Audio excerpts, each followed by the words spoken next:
ladies and gentlemen, please welcome from potentially criminal, it's Sean. How are you, buddy?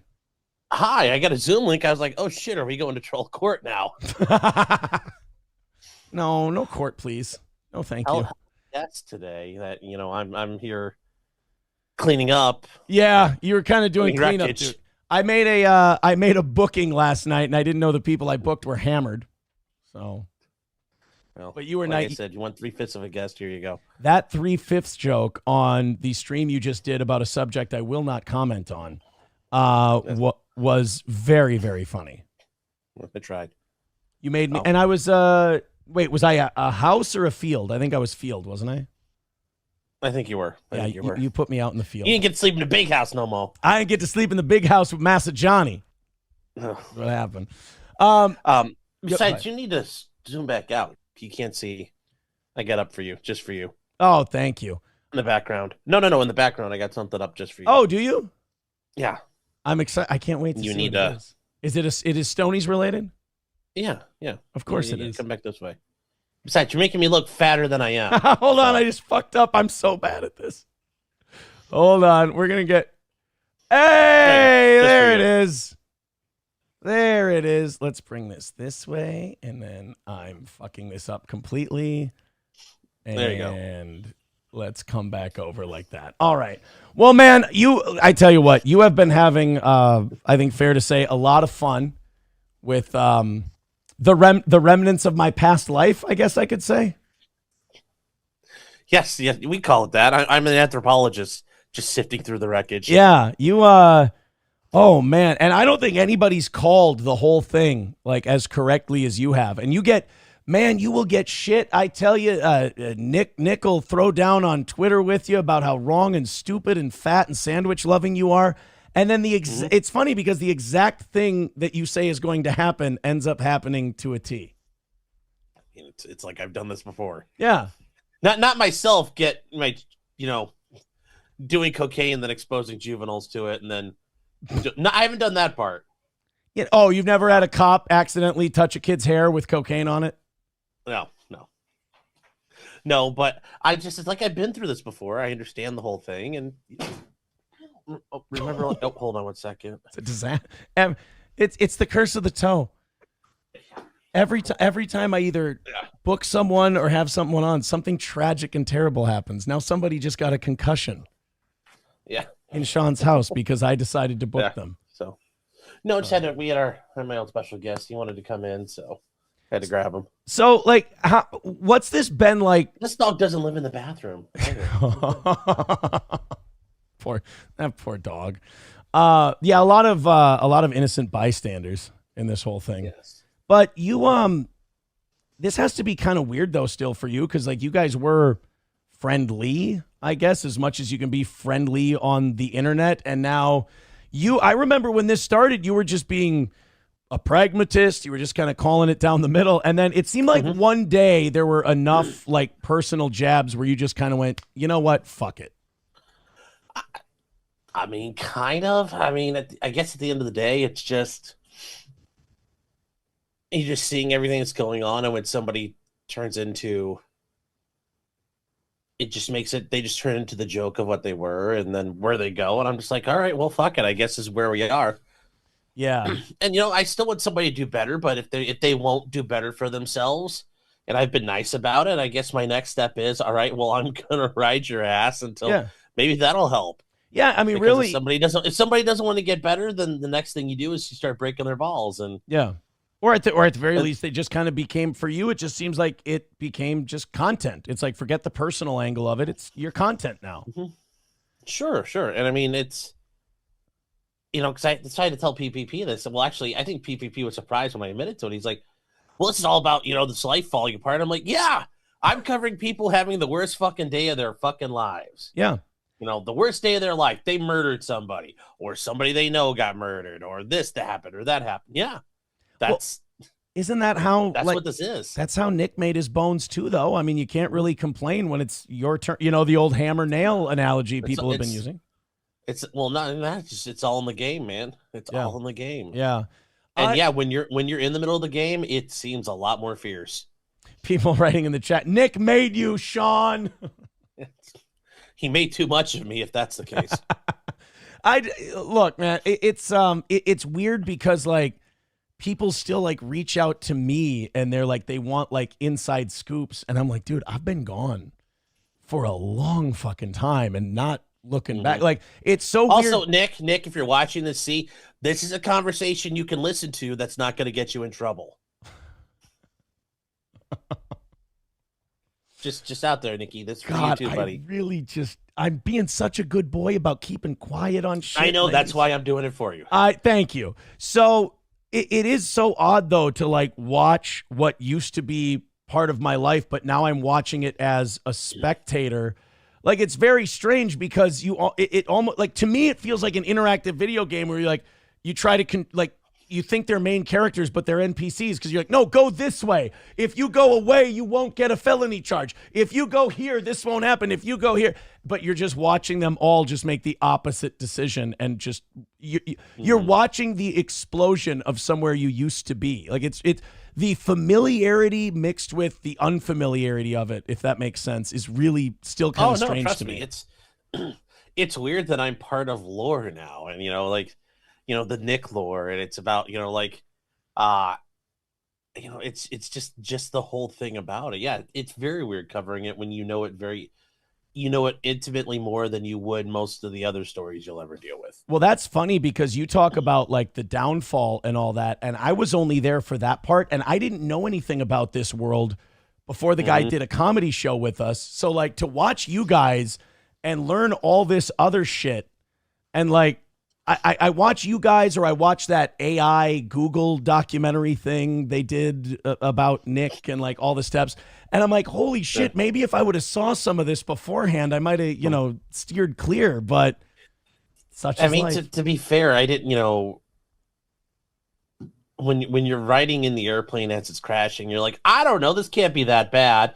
And in the meantime, it's knocking the tops off of buildings as it's getting ready to auger in, and you greased over a playground full of like 5-year-olds to make your landing. Like, you don't know how bad it is till you get out and look at the wreckage yourself. Yeah, and as you're flying, wow, this was really bad. As you're flying over that playground with the 5-year-olds on it, you drop a bullet of Coke next to one of them. That. Yeah, that kind or of you're thing. napalming that village. You're like, oh, I guess there were people still in there. Right. So now you've gone from like, oh, I hope he gets better, to now you're just like, well, fuck it. I still want him to get better. I would love nothing more for him to get better. What do you think happened on Tuesday? I think he probably got off. I think he, as he sits in the Baldo bunker, he's been fashioning a reality he thinks is going to happen. Like, I'm going to walk in there and they're going to say, oh, Daddy, Nick, here you go. Here's your plea offer. And he thought he was going to walk out of there. He's going to be able to throw open the doors, and he was going to be like Ray Lewis coming out of the tunnel. There's going to be smoke shooting up behind him like he won. And I think he realized, like, oh, wait, they're not cutting me a deal. I mean, they're cutting a deal, but it's not the deal I want. It's not the deal I'm expecting. And they basically laughed at me for what I wanted. And I kind of get the feeling that's what it was, because when you read the reporter notes, like, it says like Nick was constantly huffing or sighing, and I think that was more of Nick like going like, ooh, ooh, like not trying to like tar it out. But he tweeted that it was a good day. I know he says it was a good day. He's never lied about that shit before. For us, it was a good day. For us, it was a good day. For me, it was a good day. For Nick, I mean, once again, I don't know in Bizarro Land what's a good day for him, what's not a good day for him. Well, I mean, remember, right before he left, with your best friend in the world, he had super chat. He dropped a hundo for it. He was going to do something so anathema, but it was for his boys. Like, he almost like he was like, I'm going to hold off the bad guys so my family can escape. There's something really fucking gross about a guy charged with child endangerment and the cocaine tests and all that, to have the fucking audacity to publicly say anything like, I'm doing this for my children in any way, shape, or form. Even if you are, fucking gross to say it publicly like that. Well,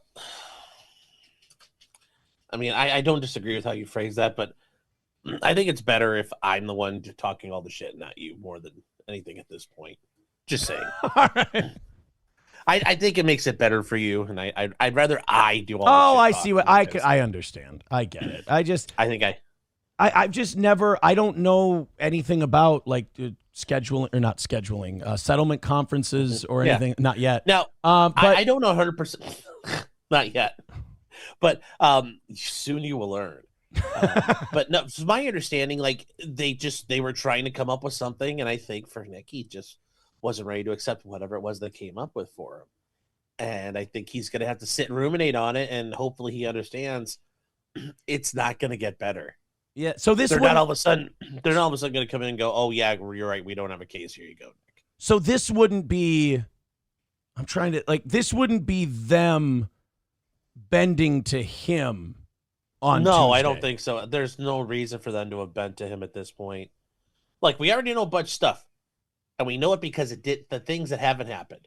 The drugs are 100% cocaine because if they weren't, the case would have been dismissed. Sure. So we 100% know it's cocaine. We 100% know the warrant has survived. So at that point, you got him dead to rights. So there's no reason for them to, bend the knee to him. Absent, Nick apparently has unraveled the complete conspiracy, and he showed up with this big, red, the red string all over the wall, and he put together his whole plan. If that's not there, they've got no reason to do what he wants. Yeah, anymore. it's just bad. How often is there a second settlement conference? Like how common is that? Oh, I don't know about Minnesota, but I mean, I've had cases that drag on for a bit. Okay. And a lot, I've had it where a client's like, "Oh, I want this," and I try to explain to them, like, "Listen, buddy, this is not the way the reality's working out," and they sometimes get to it, sometimes they don't, and I kind of get the feeling the judge would rather try to resolve this than drag it to a trial. So Sure. he's trying to, and I'm sure Nick's attorney was like, "Look, Judge, we're like almost right there. We're like this far away. Help us out."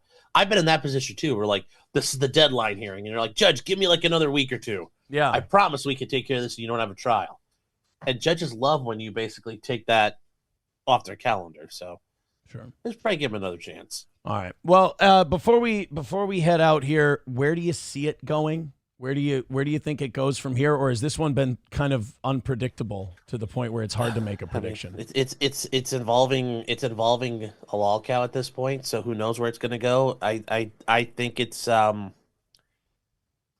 this is not going to it's going to be forever go down in flames. What's going to go down in flames? I think Nick is going to buck. He's going to try to go to trial. I don't. Really? I like to hope he doesn't. I hope I'm wrong. I hope I'm wrong, and Nick can go, "See, Sean, you're wrong. I took the plea. Ah, fat man." You'll sure have showed me, Nick. You sure will have showed me. That would be strange if he went to trial, because he did, like you said, he had that $100 super chat, which is how everyone announces their plea deals, where he said, he goes, I'm doing this thing that's anathema to me, and all that. You think that? So you don't think that's set in stone? You think that can still turn into a trial? Oh, 100%. He could say fuck. He could say fuck you, Dad. I'm doing what I want. I mean that appears to be the family crest motto of the Rekieta family. Fuck you, Dad. I do what I want. It's right there. They have a banner. They drive it. They just put it right on top of the car. It's just in Latin. I don't know how you say that in Latin. Now, some people were theorizing. I saw this on Kiwi Farms. They were I think it was Breaking Baldo News had this theory that, and I'm sure this was just the source was somebody's asshole, but they said that one of the terms of the plea was that he couldn't hang around people with similar charges or co-defendants. Well, that's a normal. Well, here's the thing. That is a normal term and condition of probation. You're not allowed to hang. Like, if you guys want to know this, go online and Google like your local federal court. Like, they have a probation department. Google like probation terms and then type your state in after it. You're not allowed to hang out with people who do drugs. You're not allowed to hang out with people with criminal records. You're not allowed to hang out with people who engage in criminal activity. You're not allowed to hang out with co-defendants. Those are very standard terms. Really? Like, so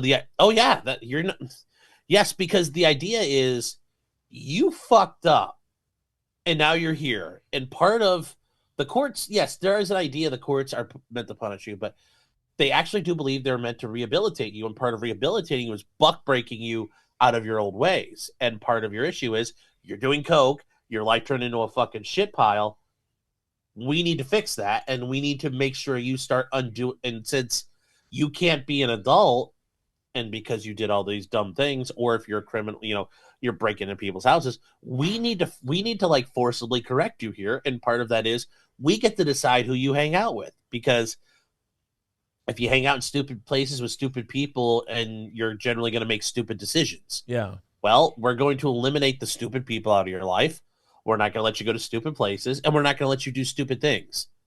And then hopefully that, go get a job, go to school, pee in a cup. And that is the idea of we can force you onto the correct track. Yeah. So this theory that's out there that he turned down the deal because this sounds so childish, because they said he couldn't hang out with April anymore. That might, while people were taking that a little too literally, you're saying that general concept could actually be plausible. Oh, I can see that. Like, remember, he needs somebody to help him destigmatize the bedroom, and how dare this court tell Nicholas Robert motherfucking Rekieta who he can hang out with. They didn't even tell Jesus he couldn't hang out with people. No, they just showed him. Think about, yeah. Eventually they said, well, you're not allowed to hang out with these 12 disciples anymore. Yeah. We'll make sure of that. Yeah. Like I said, that answer was the perfect example of there are things that are better off if you say them than if I say them. Yes. Yeah. Yes. I mean, I could see them. I could see them trying to negotiate that as a term, but I could also see the judge saying, wait. You're not going to fucking make me, you're not agreeing to shit that I'm in control over. Because the court ultimately says you can't hang out with the co-defendant. It's ultimately the judge's decision. Okay. I just, maybe Minnesota's different here, but the idea that you can negotiate, well, I want to hang out with my co-co, I would never, like, if I was when I was an assistant prosecutor, like, if this happened to me and I'm sitting there in a room and it's like, well, I want to hang out with the chick I'm like doing drugs with, I'd have been like, what? No, I'm not agreeing to that. Fine. I'll see you in fucking trial. Like, yeah. There's no way I would agree to that. And the judges I'm in front of, there's no way the judge would be like, oh yeah, that's okay. I just imagine just in any person's drug-addled brain, the idea of they're going to trial over me. How romantic. Yes. Well, that's what it is. It's the true romance out there. Yes. Who says romance is dead? For those of you who say it's dead, we have an example brewing right now in West Central Minnesota. Yes. All right, man. Hey, thank you very much for bailing me out from my big reveal completely bombing on me today. I appreciate that. No, well, it's better than it being kind of another reveal. I mean, maybe a little. I guess that could Well, I mean, we already know about that reveal, so there's already been the memes about that. So I don't know. I have no. You know what? No comment. See? There you go. At the beginning of this, I watched all you guys. You said I couldn't use that phrase. I didn't know how. No comment. Some of us just like to learn the hard way. Well, Aaron, before I go though, guys, just remember over at Stoney's. Oh, let me Friday, put it. Here, let me give you your. There you go. All right. All right. There. Just remember, chat though. Friday night tonight at Stoney's, 1580 Broadway Street, Rockville, Minnesota. They're gonna have the Buck Band, not the Buck Broken Band. You have to go to Spicer for that. But the Buck Band will be in tonight, Saturday, The Unwanted. Last night they were doing the $2 cans even on Thanksgiving. It was something I think we should all give thanks for. And then, guys, December 14th is the Christmas party. Bring in toys that'll be donated to kids in need. It's over at Stoney's, guys, celebrating 30 years. Can I tell you something? Yeah. It's going to, as the guy who usually does reads for them, this is a really embarrassing thing to ask. Are all of those promo dates true? Yes, it's on the Facebook page. Nice job. That's why Cheetos thinks you do a better job than I do. Thank you for your research. Sean, have a great rest of your Thanksgiving weekend, buddy, and thanks for coming on. All right, you're welcome, Aaron. All right, glad I can make it not a complete disaster. Yeah, well, we got the D- level. D's get degrees. All right. There he is.